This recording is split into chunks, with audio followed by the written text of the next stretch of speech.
dans l'orthodoxie financière. L'orthodoxie financière voudrait assez que les passifs de long terme puissent financer les actifs de long terme. Vous voyez. Donc les dettes à long terme financent les investissements. Et là, il n'y a pas de problème. Parce que ces investissements sont générateurs des revenus et ces revenus vont payer le principal et même les intérêts de la dette. Mais lorsque il n'y a pas orthodoxie financière, c'est-à-dire les dettes à long terme commencent à financer la consommation courante, c'est là qu'il y a un problème. C'est là qu'il y a. Et les nôtres, nous, sont affectés à quoi? Les dettes, là, on vous annonce je pense 300 millions, 200 millions, 500 millions, 1 milliard, 2 milliards, ça va où? La dette publique congolaise, à nos jours, se chiffre à 10 milliards 800 millions. Donc 10,8 milliards de dollars. Ça a commencé depuis à nos jours.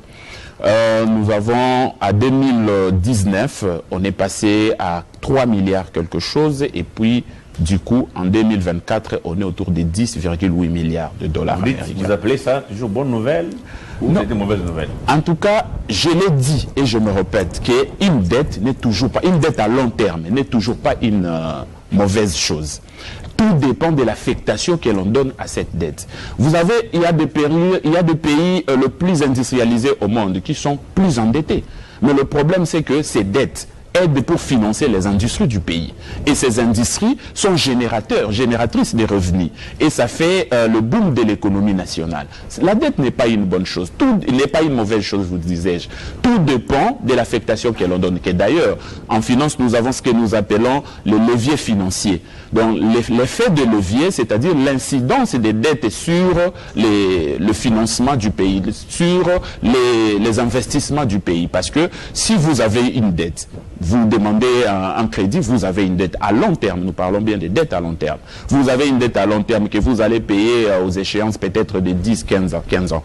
Vous prenez cet argent que vous fructifiez. Mais ça vous est profitable. En quoi est-ce que c'est là? Parlons de ce qui nous arrive en tout cas. Monsieur Tamboué Albert plutôt. Lambert. Et Tamboué Lambert, excusez-moi. Est-ce que les 7 milliards accumulés, maintenant, parce qu'on était à 3 milliards 800, vous avez dit, en 2019? En 2019. Aujourd'hui, à 10 milliards. 10,8 milliards. 800 millions de dollars. Oui. Cet argent, 1 milliard de dollars, a été affecté quoi à long terme qui va produire des intérêts? Selon les informations de votre possession. Bon, je préfère rester aux informations qui sont d'actualité.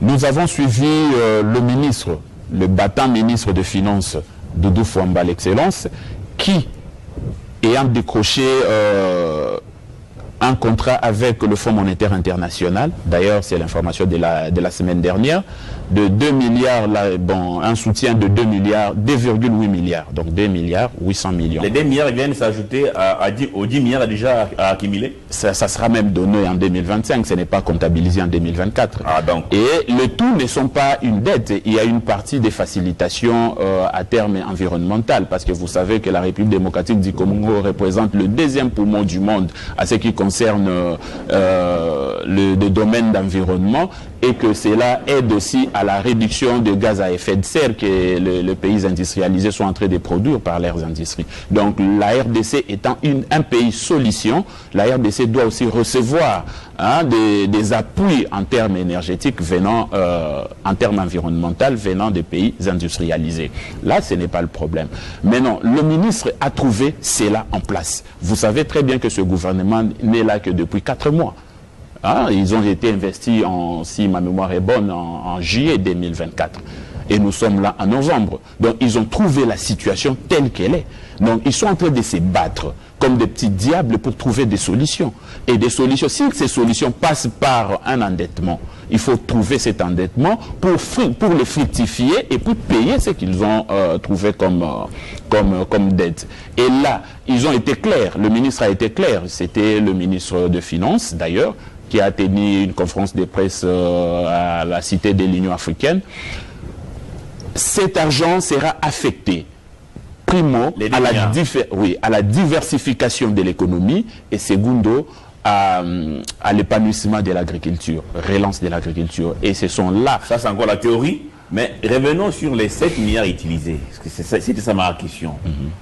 Selon les informations...